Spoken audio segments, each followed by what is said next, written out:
మెదక్ జిల్లా చిన్నశంకరంపేట మండల కేంద్రంలో బీఆర్ఎస్ ముఖ్య కార్యకర్తల సమావేశం నిర్వహించారు। ఈ సమావేశానికి మాజీ మంత్రి హరీష్ రావు, బీఆర్ఎస్ మెదక్ ఎంపీ అభ్యర్థి వెంకటరామరెడ్డి, మాజీ ఎమ్మెల్యే పద్మాదేవేంద్ర రెడ్డి ముఖ్య అతిథులుగా హాజరయ్యారు। ఈ సందర్భంగా మాజీ మంత్రి హరీష్ రావు మాట్లాడుతూ కాంగ్రెస్ పార్టీ ఎన్నికలకు ముందు ఇచ్చిన హామీలు నెరవేర్చడంలో పూర్తిగా విఫలమైందని, కాంగ్రెస్ పార్టీ ఇచ్చిన హామీలు నెరవేర్చాలంటే బీఆర్ఎస్ ఎంపీ అభ్యర్థి వెంకటరామరెడ్డిని గెలిపించాలని కార్యకర్తలకు సూచించారు।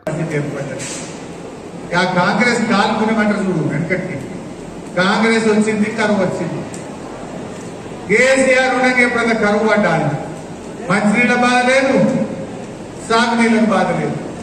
ఆ కాల్గుణం అన్నట్టు కాంగ్రెస్ వాళ్ళు వచ్చిండ్రు, లోకం మీద కరువు పడ్డది తెలంగాణ। ఇది ఇలా కాంగ్రెస్ వాళ్ళు చేసుకున్నటువంటి మా అక్క చెల్లెలు బీడీలు చేస్తారు శంకరంపేట, అవ్వ తాతలు కనబడుతున్నారు। ఏమన్నారు కాంగ్రెస్ వాళ్ళు? మేము గెలిస్తే డిసెంబర్ నెల 4,000 రూపాయల పెన్షన్ ఇస్తామన్నారు। వచ్చిందా అక్క? అవ్వా 4,000 పడ్డాయి అవ్వా? రెండే కదా మన కేసీఆర్ ఇచ్చిన రెండే।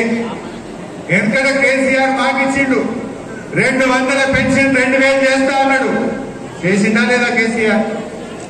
కాంగ్రెస్ వాడు 4,000 ఇస్తా అన్నాడు, నమ్మబలికిండు, అవ్వ తాతలను మురిపించిండు, నమ్మి ఓట్లేస్తే నట్టేట ముంచింది కాంగ్రెస్ పార్టీ। డిసెంబర్లోనే 4,000 ఇస్తాడు, 4 నెలలు కదా, డిసెంబర్ పై జనవరి, ఫిబ్రవరి, మార్చి, ఏప్రిల్, అంటే ఒక్కొక్క అవ్వకు తాతకు ఒక్కొక్క చెల్లెకు కాంగ్రెస్ పార్టీ 4 నెలల 8,000 రూపాయలు బాకీ పడ్డది।